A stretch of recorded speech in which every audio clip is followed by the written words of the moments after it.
ബംഗാൾ ഉൾക്കടലിന് പുറമെ പടിഞ്ഞാറൻ പസഫിക് സമുദ്രത്തിൽ രാഗസ ചുഴലിക്കൊടുങ്കാറ്റ് രൂപപ്പെടുന്നതായി കേന്ദ്ര കാലാവസ്ഥാ നിരീക്ഷണ വിഭാഗത്തിന്റെ മുന്നറിയിപ്പ്. ചുഴലിക്കൊടുങ്കാറ്റ് ശക്തി പ്രാപിക്കുന്ന സാഹചര്യത്തിൽ തെക്കൻ തീരപ്രദേശങ്ങളിൽ കൂറ്റൻ തിരമാലകൾ ആഞ്ഞടിച്ചുകൊണ്ടിരിക്കുകയാണ്. ഇതോടെ റോഡുകളും കെട്ടിടങ്ങളും അടക്കം ഹോങ്കോങ്ങിൽ വെള്ളത്തിനടിയിലായി.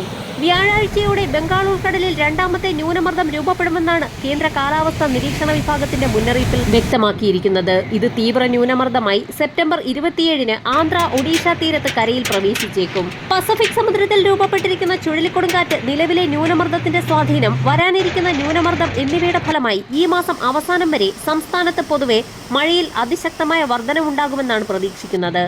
പൊതുവെ 25-ന് ശേഷം മഴ ശക്തി പ്രാപിക്കുമെന്നാണ് കാലാവസ്ഥാ നിരീക്ഷണ വിഭാഗം അറിയിക്കുന്നത്. കിഴക്കൻ മലയോര മേഖലകളിൽ തുലാവർഷ സമാനമായി ഇടിമിന്നലോടുകൂടിയ ശക്തമായ മഴയ്ക്കാണ് സാധ്യതയുള്ളത്. വിവിധ ജില്ലകളിൽ കേന്ദ്ര കാലാവസ്ഥാ നിരീക്ഷണ വിഭാഗം യെല്ലോ അലർട്ട് അടക്കം പ്രഖ്യാപിച്ചു കഴിഞ്ഞു.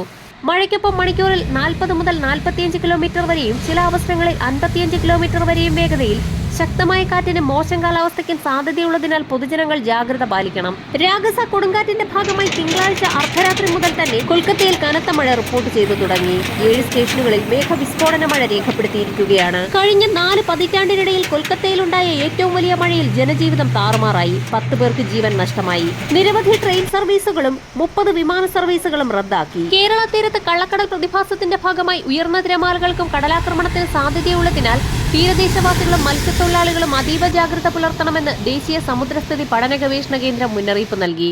വരും മണിക്കൂറുകളിലെ കാലാവസ്ഥാ മുന്നറിയിപ്പുകൾക്കായി ചാനൽ സബ്സ്ക്രൈബ് ചെയ്യാൻ മറക്കാതിരിക്കുക.